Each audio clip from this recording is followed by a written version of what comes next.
आप बताओ कि what is it that you want me to share आज यहाँ पर। हाँ, एक एक करके हाथ ऊपर करिएगा, आप बोलिएगा, और जिसपे सब एग्री करेंगे मैं वहीं से शुरू करूंगा। सर आप यहाँ तक कैसे पहुँचे, your struggle in business life? कि मैं यहाँ तक कैसे पहुँचा, मेरी जो पूरी स्ट्रगल है, क्या क्या किया। ठीक है, दैट इज वन। कितने लोग चाहते हैं यही हो, हाथ ऊपर करके बताइए। ठीक है, काफ़ी लोग चाहते हैं कि मेरी जो भी कहानी है, कि जो स्ट्रगल्स है मेरी, राइट, जो भी लाइफ की स्ट्रगल्स हैं बिजनेस से रिलेटेड। कितने चाहते हैं बिजनेस से रिलेटेड हो, कितने चाहते हैं ओवरऑल हो? ओवरऑल हो। मैं कोशिश करूंगा कि जो मेरी कहानी है उसको एज इट इज आप लोगों के सामने रखूं। This is what you want, right, जो मैंने आज से पहले कभी भी शेयर नहीं किया है। तो सबसे पहले स्टार्ट करता हूं मैं स्कूल टाइमिंग से। During my childhood days I was extremely naughty. बहुत ज़्यादा लड़ाई झगड़े, ये वो, मतलब इतनी शैतानियाँ जिसकी कोई हद नहीं है। लेकिन स्कूल में, क्योंकि क्या होता है, स्कूल में जैसी इमेज बन जाती है वैसी बन जाती है। तो जिस स्कूल में मैं था 10th तक, वहाँ पे मेरी इमेज ऐसी बन गई थी कि ये बंदा बहुत ही रिजर्व्ड है और बहुत ही थका हुआ है। मतलब आज जो आप देखते हो उससे बिल्कुल ही ऑपोजिट। कोई फ्रेंड्स नहीं, ना कोई लड़का ना लड़की। एक आध कोई फ्रेंड होता था, वो भी किसी दिन अगर जैसे होता नहीं छुट्टी मार लेता है, या अगर वो मेरे से बात करना बंद कर देता था, किसी और से बात करना शुरू कर देता था, तो I used to feel insecure. अब मेरा क्या होगा? एक ही दोस्त है ले दे करके, अगर वो भी होता नहीं ग्रुप बनने लग जाते हैं। जैसे ही हमारे बीच में कोई तीसरा आता था हम दो लड़के ही थे वैसे, और कुछ भी गलत नहीं था वहां पर हाँ, लेकिन दोस्ती थी। जैसा होता है ना कि एक इनसिक्योरिटी होती है, कि मैं उस पर डिपेंड था पूरी तरीके से, कि अगर लंच ब्रेक में जाना है तो उसके साथ में जाना है, उसके साथ में हंसी मजाक। हमारी एक ट्यूनिंग थी कि मेरे जोक वो समझता था, उसके जोक मैं समझता था, ऐसे करके। मतलब हमारे कुछ कोड वर्ड्स होते थे जो हम एक दूसरे के समझते थे। जैसे बताऊं या नहीं ये बातें?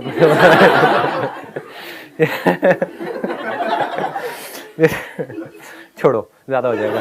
हाँ तो अरे नहीं यार, वो छिछोरा शो करोगे। जैसे हमारा एक कोड वर्ड था वो देखेगा दोस्तों हंसेगा।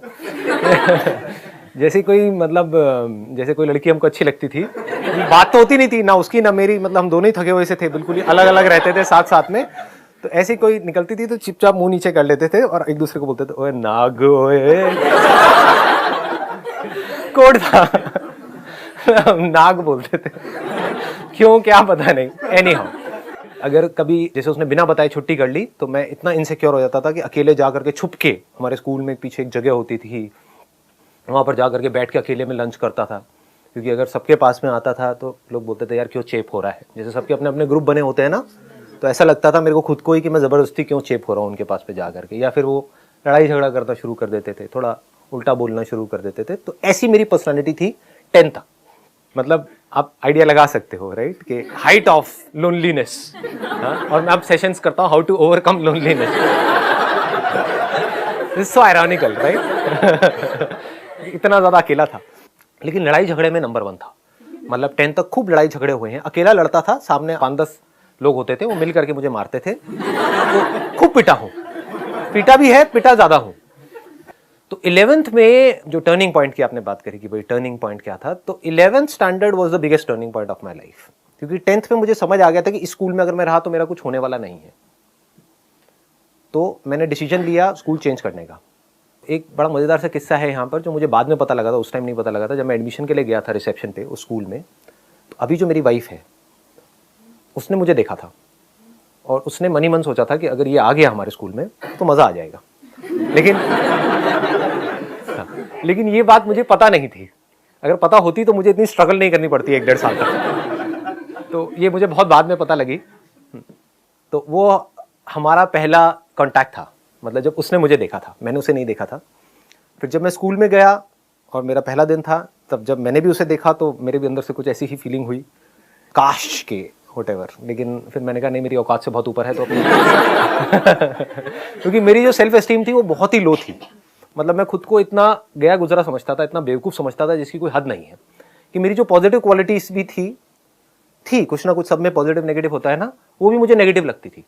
कि मेरे बाल अभी तो थोड़े ब्लैक से दिख रहे हैं आपको, उस टाइम पे काफ़ी ब्राउन होते थे और बड़े से ऐसे फ्लिक निकलता था ये करके, ये ऐसे ऐसे वो बड़े बड़े बाल चलते थे व्हाटएवर। तो वो भी मुझे बड़ा अजीब सा लगता था।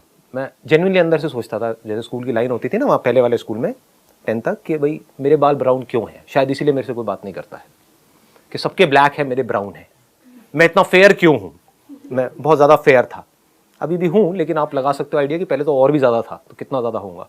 तो मैं सोचता तो मैं इतना फेयर क्यों हूँ, काला क्यों नहीं हूँ। तो मैं बड़ी कोशिश करता था काला होने की, लेकिन हो नहीं पाता था, पता नहीं क्या डिफेक्ट था स्किन के अंदर या वट एवर। तो आप समझ रहे हो ना मैं क्या कह रहा हूँ, कि मेरी जो पॉजिटिव क्वालिटीज भी थी वो भी मुझे नेगेटिव लगती थी, इतनी सेल्फ एस्टीम मेरी लो थी। तो मेरे माइंड में यही आया, मैंने कहा यहाँ तो कुछ होने वाला है नहीं। But somehow or the other we became friends। 11th में 5-6 महीने तक हम फ्रेंड्स रहे थे। उसको भी मेरे ऊपर इतना ट्रस्ट था कि मैंने उसको बोला कि हाँ भाई चल बंक मारे गर्ल्स स्कूल से, तो उसने कह दिया हाँ ठीक है बंक मारते हैं। तो पहली बार क्या हुआ था कि बंक मारने के लिए मुझे लगा वो नहीं आएगी, बट वो आ गई बंक मार के स्कूल से। मैं स्कूल पहुंच गया। उस गली का नाम आज भी हमने रखा हुआ है 7 से 7:30 वाली गली। सुबह 7 से 7:30 बजे तक वो वहां पर अकेली बेचारी भटकती रही, फिर वो अपने घर चली गई। तो मतलब इतना अजीब सा एक सिचुएशन हुआ था, क्योंकि मेरे को विश्वास नहीं था, वी वर जस्ट फ्रेंड्स।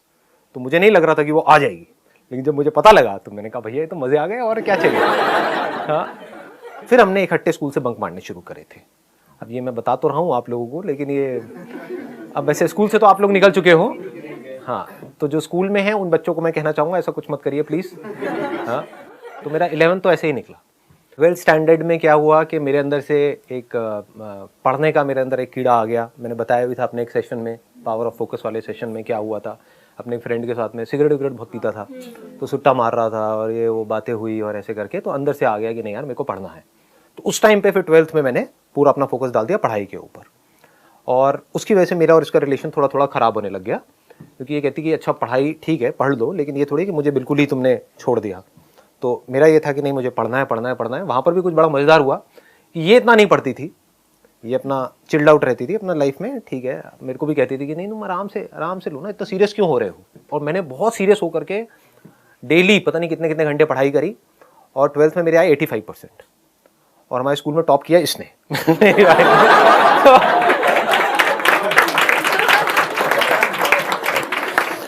और तब भी मेरी बड़ी ईगो हर्ट हो गई थी। ये बड़ा अजीब सा कैरेक्टर था उस टाइम पे। मैंने कहा ये क्या हुआ है, तूने बताया भी नहीं कि तू इतना पढ़ रही है। और वो पढ़ाई में इतनी एक्स्ट्राऑर्डिनरी थी भी नहीं। मतलब 11th में क्या हुआ था, उसकी 2 सब्जेक्ट्स में कंपार्टमेंट आ गई थी। ऑल्दो पढ़ाई में अच्छी थी, लेकिन हमारा जो अफेयर था वो फैल गया था पूरे स्कूल में, प्रिंसिपल तक और यहाँ वहाँ। तो उन्होंने दिमाग लगाया, उनकी ये स्ट्रैटेजी थी हमारे स्कूल वालों की उधर की, कि जब भी ऐसा कुछ हो तो एक को बाहर कर दो स्कूल से, समझ गए। तो मेरे को बाहर करने की उनमें हिम्मत नहीं थी, क्योंकि मैंने एक बहुत बड़ा कांड किया था 11th स्टैंडर्ड में, तो वो पूरे स्कूल में सबको पता था। Do you want to know कि क्या कांड किया था? That was also turning point of my life. तो बता देता हूँ। उसमें क्या हुआ था कि मैं जिस स्कूल से आया था वहाँ पर इतने बड़े बच्चों को मारते नहीं थे, मतलब कि 10th 11th में नहीं मारते थे। हाँ, बचपन में तो बहुत मार खाई है, 4th 5th 6th में तो बहुत पिटाई होती थी, लेकिन 10th 11th 12th में मैंने वहाँ पर नहीं देखा था उस स्कूल में किसी को मारते हुए। लेकिन यहाँ पर नॉर्मल था कि आप 11th में हो 12th में हो, पिटाई होगी तो होगी, रोज होनी ही होनी है पिटाई। मतलब ऐसा स्कूल था, इतनी ज़्यादा यहाँ पे दहशत फैलाई हुई थी कुछ लोगों ने। उसमें से एक पीटी सर थे जो ये टिपिकल जो होते हैं। हाँ, तो अब क्या हुआ कि मेरे को आदत थी नहीं मार खाने की, क्योंकि बाहर भी मैंने बताया कि मेरे लड़ाई झगड़े बड़ी जल्दी हो जाते थे, ज़रा सा भी कुछ होता था तो मार पिटाई ये वो शुरू हो जाता था 1 मिनट के अंदर अंदर। तो यहाँ पे क्या हुआ, इनको पता नहीं था, इनको सर को, तो इनके भी अंदर कहीं ना कहीं आया होगा कि यार लड़का नया आया है, चलो इसको ठीक करते हैं, अपने सांचे में ढालते हैं। इनको पता नहीं था कि मैं ढलने वाले में से नहीं हूँ। तो अब क्या हुआ कि इन्होंने लाइन में सबको खड़ा किया, उनके हाथ में एक डंडा रहता था, अच्छा लकड़ी का मोटा सा डंडा। तो वो एक एक करके सबको मारते हुए आ रहे, जैसे हाथ आगे करो ताड़, हाथ आगे करो ताड़। मेरे पास तक पहुंचे, I was the 4th number. मैं कहा सर मारना मत प्लीज़, बात कर लो जो करनी है, मारना मत। मार वार खाने की मेरी आदत नहीं है, मतलब बचपन में बहुत पिटाई हुई है तो मेरे अंदर मैं बहुत भरा हुआ हूँ। अगर आपने मारा तो कुछ भी हो सकता है व्हाटएवर। तो उन्होंने कहा अच्छा तू धमकी दे रहा है मेरे को। तो उन्होंने लिया, बाकी सबके तो यहाँ मार रहे थे, मेरे डंडा लेकर के पीछे या पैर के पीछे काव्स के ऊपर खींच करके मारा। मतलब वो सूज गया था करीबन 10-15 दिन तक के लिए, तो अच्छे तरीके से मैं वहीं पे गिर गया। मतलब इतनी तेज पड़ा था कि मैं वहीं गिर गया। फिर मैं खड़ा हुआ, तो फिल्में देखी थी। खड़ा हुआ, मैं कहा सर मारा क्यों आपने? मैंने कहा था ना मत मारना, मारा क्यों? तो उस बंदे को पता नहीं था कि ये बंदा मतलब इस हद तक चला जाएगा। तो उन्होंने कहा अच्छा तू धमकी दे रहा है मेरे को। उन्होंने खींच के थप्पड़ मारा मेरे यहाँ, मतलब अच्छे तरीके से घुमा के। और फिर जैसे होता है ना, कुछ देर के लिए तो तारे नजर आ जाते हैं दिल में। हाँ, एकदम से कुछ समझ नहीं आया क्या हुआ है, लेकिन फिर जैसे ही थप्पड़ पड़ा मैंने कहा नहीं ये ज़्यादा हो गया है, मतलब जब थप्पड़ पड़ा तो फिर मैंने अपनी टाई ढीली करी, मैंने कहा मार तू तू पे आ गया था। मैंने कहा ये तो ज़्यादा ही हो गया है, मतलब एक मारा दो मारा, मतलब ये क्या क्या बदतमीजी हो रही है। मैंने कहा मार आज कितना मारता है। टाई ढीली करी, शर्ट बाहर निकाली, शर्ट के ऐसे करके हल्के से बटन फाड़े, मार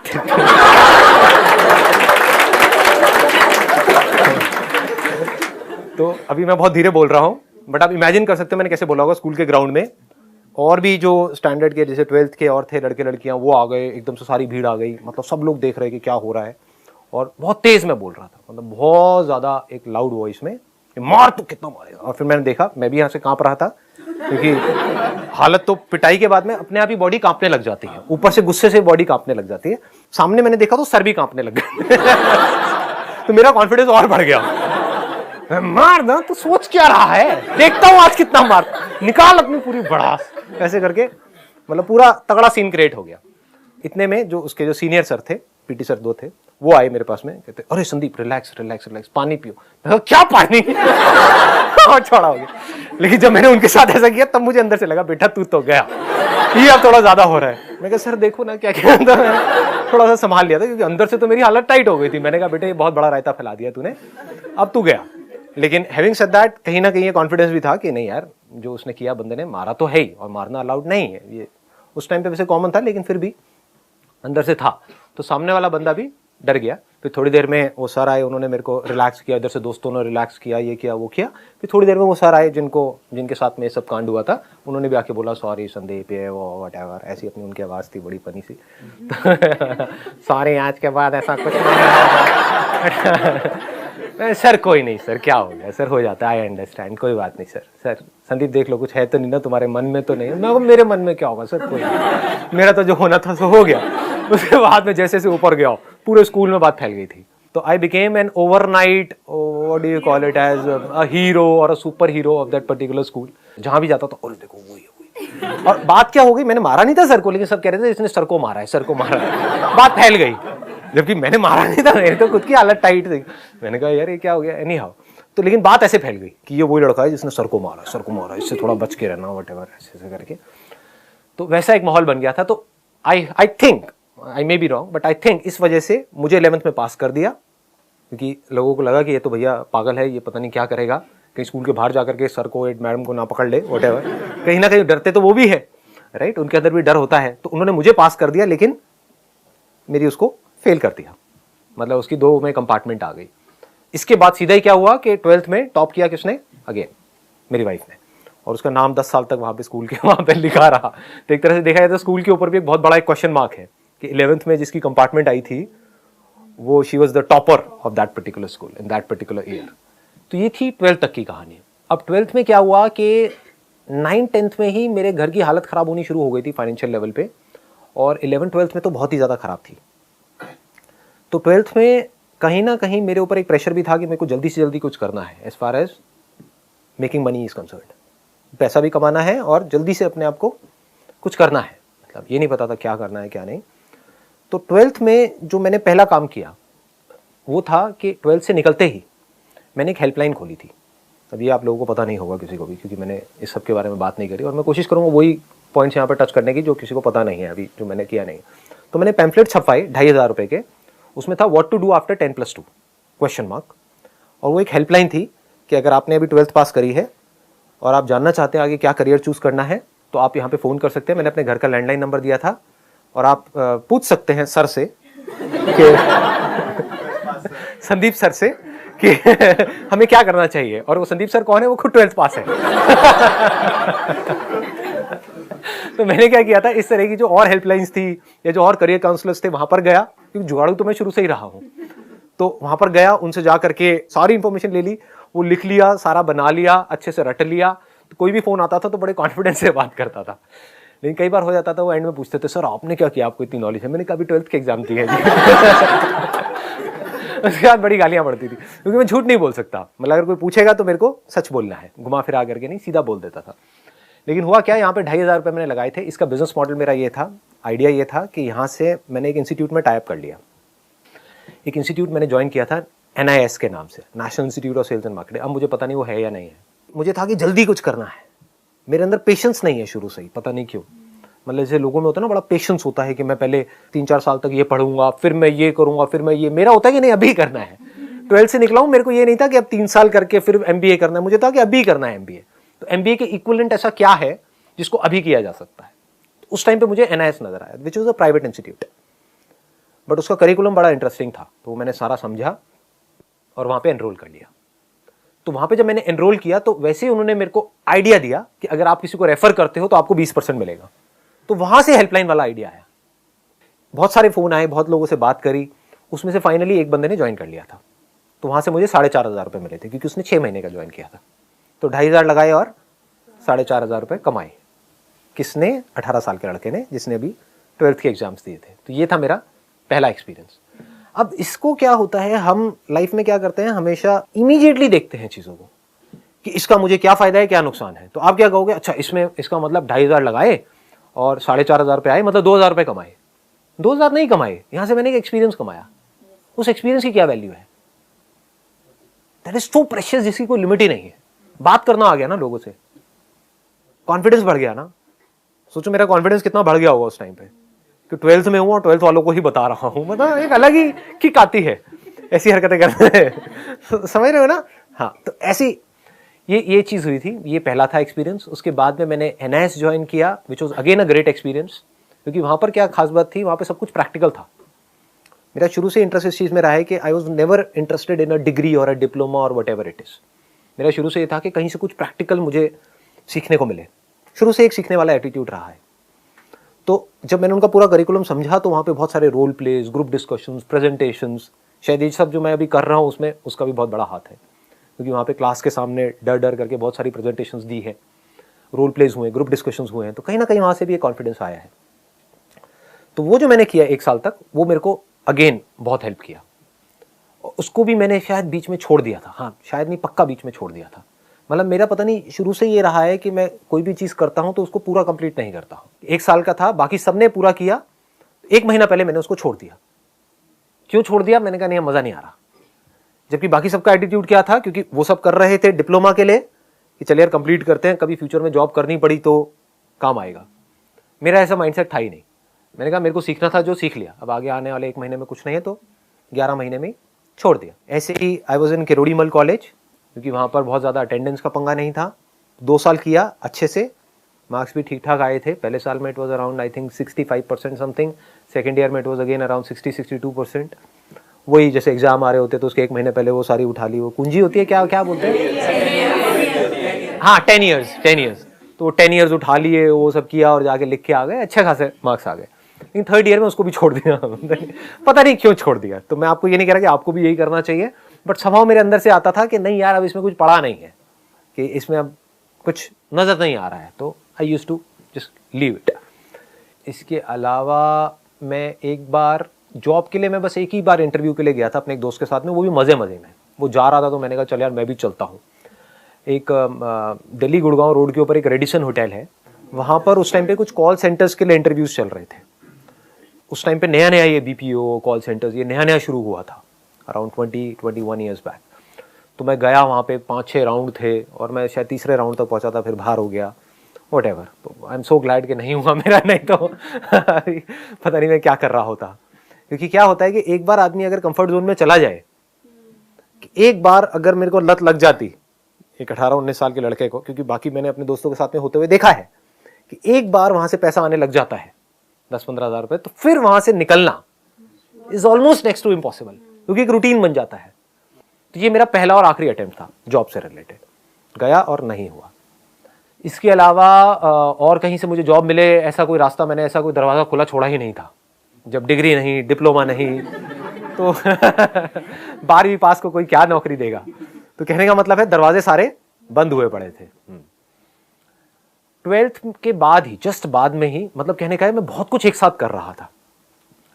12th के जस्ट बाद में ही मैंने एक multi level marketing company join करी थी, और वहां पर मैंने बताया भी ऐसे एक्सपीरियंस के बारे में पहले, तो ज़्यादा डिटेल में नहीं बताऊंगा, शॉर्ट में बोल के आगे बढ़ जाऊंगा। वहां पर स्टेज पे देखा लोगों को बोलते हुए, प्रेजेंटेशंस देते हुए, तो कहीं ना कहीं शायद तभी से मेरे अंदर ये डिजायर आ गया था कि मुझे भी कभी कुछ ऐसा करना है। तो ये जो अभी हो रहा है उसमें कहीं ना कहीं वो भी सीड है। I used to sit in an audience of around say 300 people, 500, 1000 people, and used to see somebody talking about something on stage कि ये वो वट और प्लस पैसे के मामले में भी दिमाग वहाँ से खुल गया था। 20-21 साल के लड़कों से मैं मिल रहा था वहाँ पे, मतलब होता था ना, एक अपलाइन होती थी, डाउन लाइन होती थी, वट जिनको पता है मल्टी लेवल मार्केटिंग के बारे में, तो वो मिलवाते थे कि देखो ये तुम्हारे जैसा ही है। तो कहीं ना कहीं दिमाग में ये आ गया था कि मैं भी कर सकता हूँ। सो ये आना बहुत ज़रूरी होता है, क्योंकि जहाँ मैं ये सोच रहा था कि कहीं से 10-15 हज़ार रुपये भी आ जाए तो बहुत है, जहाँ ये सोच थी वहाँ पर ये आ गया था कि हाँ 1-1.5 लाख रुपये कोई बड़ी बात नहीं है, कमा लूँगा, ऐसे कमा लूँगा। तो वो किया, लेकिन वहाँ पर फेल हो गया। वहाँ पर एक बंदे को मैंने अपने साथ में ज्वाइन कराया था, उसके बाद में घर वालों ने इधर उधर बड़ी धजिया उड़ाई थी कि भाई वटेवर, क्योंकि बातें बड़ी बड़ी कर दी थी मैंने ऑलरेडी, और बहुत ज़्यादा बड़े लेवल पे करी थी, स्पेशली अपने रिलेटिव्स के साथ में। जो मतलब यहाँ से मैंने ये सीखा है, और अगर आप मेरे से जानना चाहो तो कभी भी अपने से जो बड़े हैं उनसे ज़्यादा बड़ी बातें मत करो, क्योंकि वो बहुत लेते हैं। उनको आप माँ बहन की गालियाँ दे करके चुप नहीं करा सकते ना, जो रिलेटिव्स हैं, तो वहाँ पर चुप ही रहो। तो वो किया। उसके बाद में साथ में KM के अंदर, दैट इज़ केरोड़ी मल कॉलेज, जहाँ पर मैं था, वहाँ पे कुछ फैशन शोज़ करे एज अ मॉडल। ये KM में साथ में चल रहा था मॉडलिंग का, उधर से मल्टी लेवल मार्केटिंग चल रही थी। मल्टी लेवल मार्केटिंग कंपनी से जब मैं निकला, उसका नाम नहीं बताऊंगा, लेकिन जब उस कंपनी से निकला at the age of 18 years, तो वहाँ पर एक लिक्विड सोप करके एक प्रोडक्ट होता था। तो मेरे माइंड में आया कि यार मैं खुद ही बना दूंगा लिक्विड सोप, क्या बड़ी बात है। मतलब वो 400-500 रुपये का था वो लिक्विड सोप की जो डब्बा था, तो मैंने खुद अपनी एक लिक्विड सोप मैन्युफैक्चर करी in the range of around 10-15 रुपये की रेंज में, जिसकी कॉस्ट मुझे आती थी 5 रुपये के आसपास। तो दिल्ली में एक जगह है घंटा घर करके, तो मैं वहाँ पर गया। वहाँ पर कुछ पाउडर्स होते हैं, कुछ केमिकल्स होते हैं, उनको अगर हम मिलाते हैं और उसमें पानी मिलाते हैं और घोलते हैं तो एक बड़ी अच्छी एक लिक्विड सोप तैयार हो जाती है। तो मुझे लगा कि इसमें इन दोनों प्रोडक्ट्स में फ़र्क ही क्या है, कि वो 400 रुपये का है और ये 10 रुपये का है, इसमें फ़र्क ही क्या है। तो मैंने अपने आसपास में जाकर के बेचना शुरू कर दिया। तो अपने फ्रेंड्स को, रिलेटिव्स को, अपनी गर्लफ्रेंड को वैलेंटाइन डे में फूलों के साथ में लिक्विड सोप बहुत काम आएगी आपकी, फर्श साफ करना इससे अपने घर का आप। तो कहने का मतलब that was a multipurpose liquid soap. ये मैंने इन्वेंट करी थी, ये जो लिक्विड सोप है उसके कुछ टेस्ट कराए देखने के लिए कि जो मैंने बनाई है लिक्विड सोप और वो जो 400 रुपये वाली उसमें क्या फ़र्क है, कुछ सर्टिफिकेशंस आएंगे वो। तो कहने का मतलब बड़ा डीपली इसके अंदर गया, बहुत कुछ किया, बहुत लोगों से मिला करा, लेकिन ये भी फेल हो गया, चला नहीं। इसमें भी मजाक खूब उड़ा, फ्रेंड्स में, रिलेटिव्स में, आ गया लिक्विड सोप वाला, आ गया लिक्विड सोप वाला आ गया तो लेकिन सीखने को बहुत कुछ मिला। मैंने कोई भी बड़े पंगे नहीं लिए लाइफ में। अगर आप ध्यान से मेरी लाइफ को ऑब्जर्व करोगे, बड़े पंगे इन द सेंस कि कोई भी ऐसा पंगा जहां पर के बहुत ज्यादा पैसा इन्वेस्ट कर दिया हो या एकदम से सड़क पे आ जाओ। धीरे धीरे छोटे छोटे पंगे।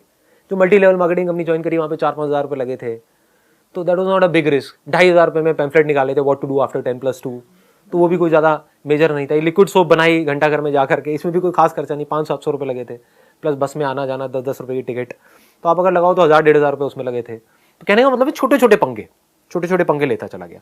हाँ, पढ़ाई के लिए क्योंकि मेरे को बहुत ज़्यादा अपनी तरफ अट्रैक्ट कर रहा था NIS का, तो वहाँ पे एक मेजर इन्वेस्टमेंट हुई थी जो मैंने घर वालों से पैसे लिए थे। दैट वाज अराउंड 50,000 जो वो कोर्स किया था, but that was worth it. मतलब वहाँ से जो सीखा प्रैक्टिकली, दैट इज़ अमेजिंग, जो मुझे आज पता है कि वो क्या है, उसकी जो वैल्यू है। एनीहाउ, फिर मैंने अपने एक दोस्त का पोर्टफोलियो देखा जो KM में मेरे साथ में था, वो भी एज अ मॉडल, उसने अपना कहीं से फोलियो बनवाया था। तो that was something very interesting. तो that's how I got into photography.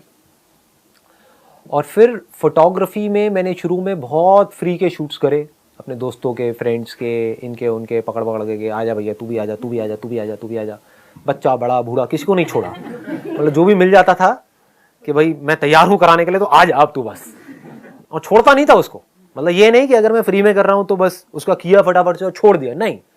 मतलब अगर वो सुबह आया है मेरे पास में, जब तक वो रो नहीं पड़ेगा, मतलब जब तक शाम नहीं हो जाएगी, शाम भी क्या, रात नहीं हो जाएगी, शाम इज अ रॉन्ग वर्ड, रात नहीं हो जाएगी, क्योंकि शाम तक भी क्या होता था, हल्की हल्की लाइट आ रही होती थी। जैसे हमारे घर के पास में एक छोटा सा एक पार्क था, वहां पर एक फाउंटेन सा बना हुआ था जो चलता नहीं था, पूरा गंदा सा था। वो मेरी बड़ी अच्छी जगह थी क्योंकि वहां पे एक लाइट लगी हुई थी, तो वहां पे अंदर फाउंटेन में ले जाकर के बंदे को बिठा देता था, लाइट के पीछे से उसकी हल्की सी शक्ल, भयानक फोटोग्राफ्स, मतलब वो दिख रही होती थी, लेकिन तब तक भी थोड़ी थोड़ी फोटो आ रही होती थी, तो छोड़ता नहीं था उसको मैं। मतलब सुबह बुलाता था और शाम तक लगा रहता था। कहने का मतलब था I was too passionate about what I was doing photography, and I was making close to around 25,000-30,000 rupees in a month. मतलब नेट आप कह सकते हो 20-25 हज़ार रुपये यहाँ से फोटोग्राफी से कमा रहा था, इतना काम चल गया था। फिर उसके बाद में एक और मल्टी लेवल मार्केटिंग कंपनी आई, वो मेरा एक फ्रेंड आया, उसके साथ में मैं गया, कहीं ना कहीं कीड़ा तो था ही। वो थोड़ा और बड़े लेवल की थी, वो बंद हो गई थी, उसका नाम मैं ले सकता हूँ, जापान लाइफ नाम से थी। तो वो उस टाइम पे बहुत चलती थी, मतलब वहाँ पे ज्वाइनिंग जो थी दैट वाज अराउंड 70,000 रुपीज़ की ज्वाइनिंग, और वहाँ पे गेम भी बहुत बड़ा था, मतलब इट वाज लाइक बहुत बड़े लेवल पे थी वो जो कंपनी थी। तो फिर मेरे पास में इतने पैसे नहीं थे, तो उसमें से कुछ पैसा तो जो बंदा मेरे को ले करके गया था उसने डाले, कुछ मैंने अपना कैमरा बेचा, थोड़ा बहुत इधर उधर से पैसा लिया, ये लिया वो गया करके उस कंपनी के अंदर घुस गया। वहाँ पर 11 महीने के अंदर अंदर मैं एक ऐसे लेवल पे आ गया जिसको बोलते हैं डायरेक्ट डिस्ट्रीब्यूटर, मतलब डीडी एक लेवल होता है, वहाँ पे लेवल्स होते हैं। तो मेरा एक नेटवर्क बन गया था करीबन 125 लोगों का, and I was making close to around 1 से 1.25 लाख रुपए महीने का at the age of 20 years. लेकिन अंदर से आया कि नहीं, अपनी खुद की कंपनी खोलनी मल्टी लेवल मार्केटिंग कंपनी, तो मैंने वहाँ से रिज़ाइन कर दिया। तो इस डिसीजन को सुन करके घर वाले थोड़ा घबरा भी गए थे।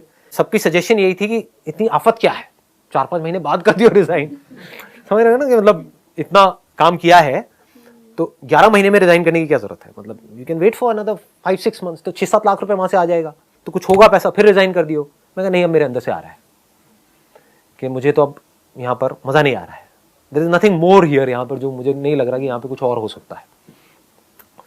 तो वहाँ से रिज़ाइन किया और फिर अपनी एक मल्टी लेवल मार्केटिंग कंपनी खोली 3 लोगों के साथ पार्टनरशिप में।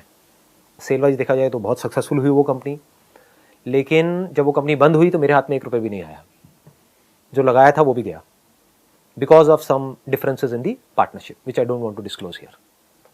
उसके बाद में मैंने वहाँ से जब निकला तो मैंने अपनी बुक लिखी नेटवर्क मार्केटिंग के ऊपर, वो आपने देखा होगा सेमिनार के अंदर, उल्टी किताब, वो भी फ्लॉप हो गई, उसका भी कुछ नहीं हुआ।